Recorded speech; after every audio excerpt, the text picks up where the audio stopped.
ঘটনা হয়েছে আমার থেকে একজন বিএসএফের মতো ড্রেসপিনটা এই টেক শার্ট শুটু পাও দই না আছে একটা খাতা কলম লুয়ে আইসে আইয়ে তো আপনার এখানে তো সবই আছে আমার এই মালগুলা একটু দেন দেন এই আমি লিখছি লেখার পরে আমার কাছে তো আমরা গাড়ি আইব গাড়ি আইলে আমরা মাল লিয়ে যাবো টাকা টোকা লুয়ে আইব তারপরে আমার থেকে 400 টাকা নিছে নিয়ে গেছে সামনে একটু আই আমি 400 টাকা দিয়ে দিচ্ছি আমার এতে ব্যাগ নিছে ব্যাগ নিয়ে মাছের দোকানও মাছ কাটাইছে ব্যাগ থেকে বলে 4200 টাকা নিছে নিয়ে এসে গেছে আই কই আর বদলুক আর আয় এইভাবে যদি চলে না সিসি ক্যামেরা এসডি মুভির সামনে আমরা কী কইরা বাঁচুন চাইছোট্ট দোকান আমরা কীভাবে জীবনযাপন রক্ষা করুন এটা আমরা খুব কষ্ট এমন ধরনের বাচ্চাদের।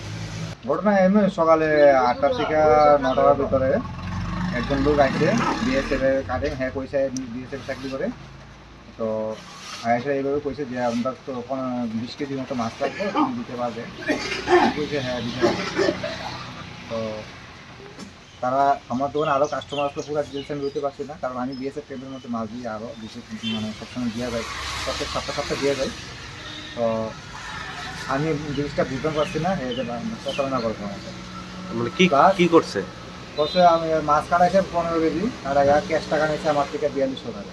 তো আমি টাকাটা দিতে আসি, আমার মেসের ভিতর থেকে আরেকজন লোক আছে, আমি টাকা আনছি এরকম করে সেটা টাকাটা নিচ্ছে। আমি আরেকটা দোকান থেকে আইতাছি, হ্যাঁ একটা মাল কিনে পেয়েছি, ওই টাকাটা আমি আমাকে নিতেছি, আমি একসাথে মাছের টাকার সাথে একভাবে দিয়ে দিই।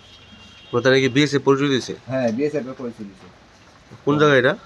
এটা বিশালগড় এইচডি মুভিস। তো পরবর্তী সময় কি খুঁজে পাইছেন? না, পরবর্তী সময় যখন 1 ঘন্টা আমার উল্টা সাইডে একটা বাজে মাল দোকান আছে, ওই টাইনে এসে আমার বলতেছে আমার থেকে এরকম 400 টাকা লয়ে গেছে, 1 টাকা আর মাল কিছু মাথায় পেয়ে গেছে।